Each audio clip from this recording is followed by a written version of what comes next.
Olá a todos e todas, eu sou a aluna Verônica Vilela. Hoje eu vim aqui apresentar meu trabalho de conclusão de curso, sou aluna da especialização da Escola Baiana de Medicina e Saúde Pública, vou tratar, meu trabalho é um relato de caso, no qual o título é Reposicionamento labial associado à cirurgia periodontal e à toxina botulínica na técnica de correção de sorriso gengival. Fui orientada pela professora doutora Mônica Dourado. De antemão, quero agradecer aos presentes à banca pela disponibilidade de tempo e leitura ao meu trabalho. O sorriso agradável, ele inclui a junção, de harmonia entre o lábio, gengiva e dente.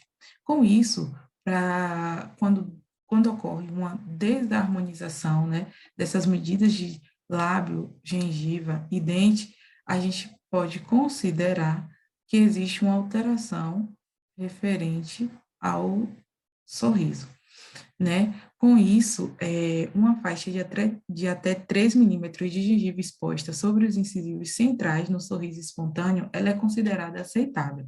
Quando essa faixa ela é superior a esse valor, a gente pode considerar que temos um sorriso gengival. Sobre esse sorriso gengival, existem várias etiologias. Dentre elas estão a erupção passiva alterada, se tratando da questão dentária, né? Em relação à junção semente-esmalte, com comparação à crista óssea, temos a parte de crescimento, temos excesso vertical de maxila, que é um crescimento vertical maxilar, onde a parte esquelética, temos a hipermobilidade do lábio superior, que é a questão de musculatura, e temos a coroa clínica curta, que é anatomicamente falando da coroa dentária. Com isso, esses fatores eles podem estar juntos, também como eles podem estar de forma separada para a etiologia do sorriso gengival. Diante disso, diante disso, a exposição labial durante o sorrir também vai vir a interferir nessa alteração de sorriso. Com isso, a gente tem a linha alta do sorriso, que é considerada quando aparece a gengiva acima dos incisivos. Temos a linha média, que é quando tem a exposição de 75% a 100% dos incisivos e também aparecendo as papilas. E temos a linha baixa, que é quando apresenta apenas exposição dos incisivos, que nesse caso é 75% dessa exposição. Com isso, o sorriso gengival ele tem vários tratamentos, porque vai depender do seu fator etiológico ou fatores etiológicos.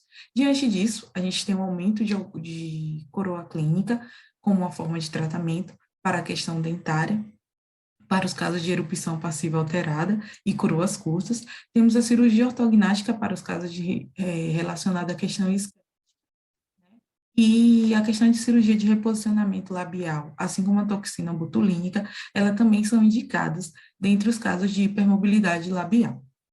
Com isso, esse relato ele tende a tratar o caso de uma paciente jovem, de sexo feminino, 31 anos, asa 1, que compareceu à Escola Baiana de Medicina e Saúde Pública na parte ambulatorial, na clínica escola, citando que fez uso de aparelho há 5 anos e ainda assim, ao sorrir, havia uma exposição de gengiva em excesso. Diante disso, foram realizados exames clínicos, avaliações clínicas, com isso foi constatado o diagnóstico de gengivite associada a biofilme bacteriano. Com isso, foram realizados o tratamento de instrução e orientação de higiene oral, subsequente à raspagem supragengival de todos os restantes, com necessidade de polimento coronário e aplicação de flúor. Com isso, foi ofertada à paciente as opções de tratamento para o seu caso. Considerando, que é uma paciente que teve o diagnóstico de vertical de maxila, lhe foi ofertado inicialmente a cirurgia ortognática. Após ser explicado, todo o processo cirúrgico à paciente, a gente ofertou 3 planos de tratamento, já que a mesma ela não considera a cirurgia ortognática como a sua primeira escolha. Com isso, foram ofertadas mais 2 escolhas, onde tinha apenas o aumento de coroa clínica ou o aumento de coroa clínica mais a toxina botulínica mais o reposicionamento labial. Diante disso, a paciente ela optou pela opção 3, na qual será feito o aumento de coroa clínica, a aplicação de toxina botulínica e o reposicionamento labial.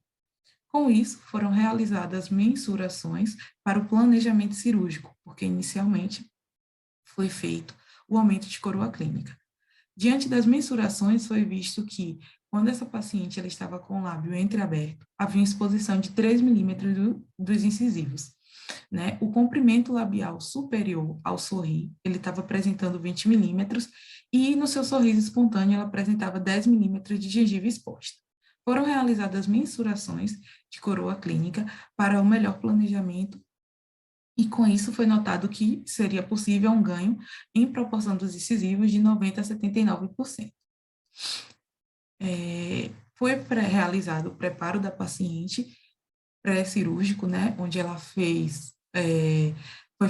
foi feita a antisepsia extraoral com iodo e intraoral com dicloronato de clorexidina 0,12%, bochecho por 1 minuto.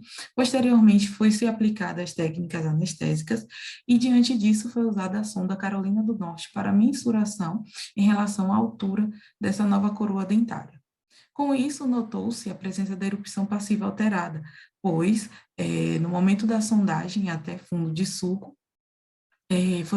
percebeu-se, né, que existia da junção cemento-esmalte à crista óssea em algumas unidades de 2 milímetros a 1, sendo que a literatura, ela considera, né, isso como erupção passiva alterada. Diante disso, foi necessário realizar, após a remoção do tecido gengival, a abertura. Foram realizadas incisões intrasulculares com a lâmina de bisturi 15C para deslocamento desse tecido gengival e posicionado apicalmente de primeiro molar de primeiro molar direito a primeiro molar esquerdo, para que fosse realizada a recuperação do espaço biológico. Com isso, foi possível o ganho de 3 milímetros entre o dente 14 ao dente 24. Porém, se fez necessário, diante disso, a regularização óssea. Então, foram utilizadas brocas sobre refrigeração de solução fisiológica, né, para uma regularização óssea para ganho desse espaço biológico. Na região posterior dessa paciente, ela apresentava uma exostose. Diante disso, se fez necessário a regularização dessa exostose, que também foram feitas com auxílio de brocas, que nesse caso foi a 10/18. A técnica de sutura realizada foi a sutura ancorada suspensória utilizada pelo fio Blue Nylon 5.0. Com isso, eu peço desculpa por não ter feito esse relato através de imagens, esse momento cirúrgico, pois foram perdidas as imagens no decorrer do período, as fotografias. Após o momento cirúrgico, foi feita a instrução pós-cirúrgica da paciente, e com isso houve a prescrição pós-operatória, na qual se fez necessário o uso de antibiótico, além da dipirona de 1 grama de 6 em 6 horas, a dexametasona de 4 miligramas de 12 em 12 horas por 3 dias, e os bochechos com dicloronato de clorexidina 0,12% por 7 dias. Aqui a gente tem a foto inicial dessa paciente, antes do momento cirúrgico, e aqui o pós-cirúrgico de 7 dias, no qual o paciente ela já apresenta coroas anatômicas milímetros, hoje ela tem a presença de 11 milímetros nos centrais e caninos e 10 milímetros nos incisivos laterais. Com isso, a paciente ela já apresenta satisfação no resultado, já se sente satisfeita com essa. Após 30 dias, realizou a cirurgia de aumento de coroa clínica, se fez necessárias as aplicações de toxina botulínica para pensando na estabilidade dos músculos que são responsáveis do elevador do lábio superior e da asa do nariz. Diante disso, foram feitas a quantidade de 5 unidades sobre cada músculo, utilizando a toxina botulínica tipo A da marca Xion. Aqui a gente tem a foto dessa paciente, né, após 7 dias de cirurgia de aumento de coroa clínica, e aqui estamos com a paciente pós aplicação de toxina botulínica, onde ela já apresenta, né, uma mínima faixa de exposição gengival. Nesse momento, a gente fez a medição e já foi constatado que a paciente apresentava uma exposição de 3 milímetros de gengiva, o que já dava um conforto para a cirurgia de reposicionamento labial modificada, tendo em vista que a ideia da tanto a toxina botulínica como reposicionamento labial é a ação sobre os músculos responsáveis pelo levantamento do sorriso. Diante disso, foi montada a mesa cirúrgica para a cirurgia de reposicionamento labial. A técnica utilizada foi descrita por Clevison, 2013, na qual ele traz a necessidade de manter o freio. Com isso, foi feita a remoção de uma faixa da mucosa do vestíbulo maxilar, suturando a mucosa e a mucosa labial junto à linha mucogengival. Com isso, é feito o quê? Uma incisão parcial, 1 milímetro apical a linha mucogengival até a região do primeiro molar. Lembrando que essa medida ela foi realizada previamente, na qual foi visto que, ao sorrir, a paciente, após a cirurgia de aumento de coroa clínica, havia uma exposição de 7 milímetros. Com isso, foi multiplicado esse valor para que removesse uma faixa de segurança de acordo a essa medida.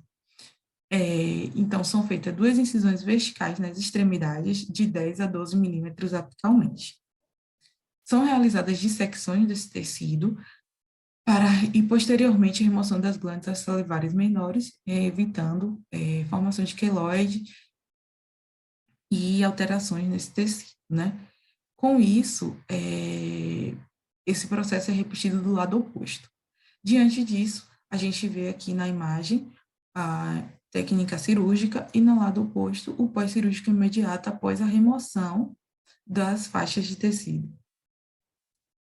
Foi realizada a sutura com fio Vicryl 40, aqui na imagem da direita, e na imagem da esquerda a gente tem 1 milímetro removido, né, dessa faixa de mucosa. Com isso, as suturas indicadas é uma sutura simples que invade 1 milímetro em mucosa ceratinizada.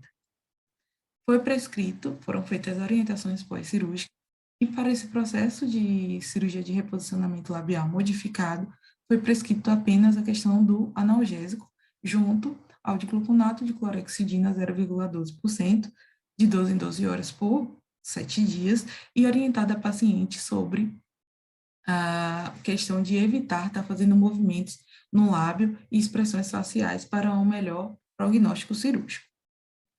Aqui temos na imagem a paciente com pós-cirúrgico após reposicionamento labial, 7 dias após reposicionamento labial, e comparando com a aplicação da toxina botulínica 30 dias após a aplicação desta, né?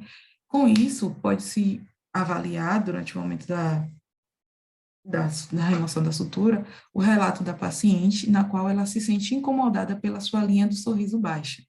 Com isso, ela foi explicada que, assim que passasse o processo de cicatrização e também a ação da toxina botulínica, ela teria o seu real sorriso. Diante disso, essa cirurgia de reposicionamento labial, ela surgiu no ano de 1973 e foi proposta pelo cirurgião plástico Rubens. Ela foi inserida na odontologia Rosenblatt em 2006, onde tinha críticas, né, devido ao alto índice de recidiva, pois essa técnica ela era feita sem manter o freio labial, e após a remoção dessa longa faixa, né, da linha da mucosa vestibular, era feita a sutura inicialmente onde seria o freio. Então, diferente da técnica utilizada nesse relato, que foi a de Cleverson Silva, onde ele mantém o freio e, previamente, ele utiliza aplicações da toxina botulínica no intuito de inibir a ação, né, da acetilcolina nas terminações nervosas, motoras, e com isso vai diminuir a ação do músculo, favorecendo assim o menor risco de recidiva. Diante disso, Rosenblatt e colaboradores, eles usaram a técnica de reposicionamento sem previamente realizar as aplicações de toxina botulínica, e assegurando no seu relato clínico que apenas a realização das incisões de espessuras faciais na junção mucogengival, sem preservar o freio labial e realizando suturas contínuas, seria o suficiente para obter limitações nos músculos responsáveis do sorriso. Diante disso, Mentovin et al., em seu trabalho, ele vem citar, né, que primeiro foi feita a cirurgia de reposicionamento labial modificada para posteriormente ele fazer os aumentos de coroa clínica, diferente do presente estudo, no qual esse estudo fez primeiro o aumento de coroa clínica, aplicações de toxina botulínica, para posteriormente cirurgia de reposicionamento labial. Porém, Mantov, no seu trabalho, ele cita que também teve sucesso, né, no pós-cirúrgico, e foram estabelecidas as medidas aceitáveis para um sorriso ideal.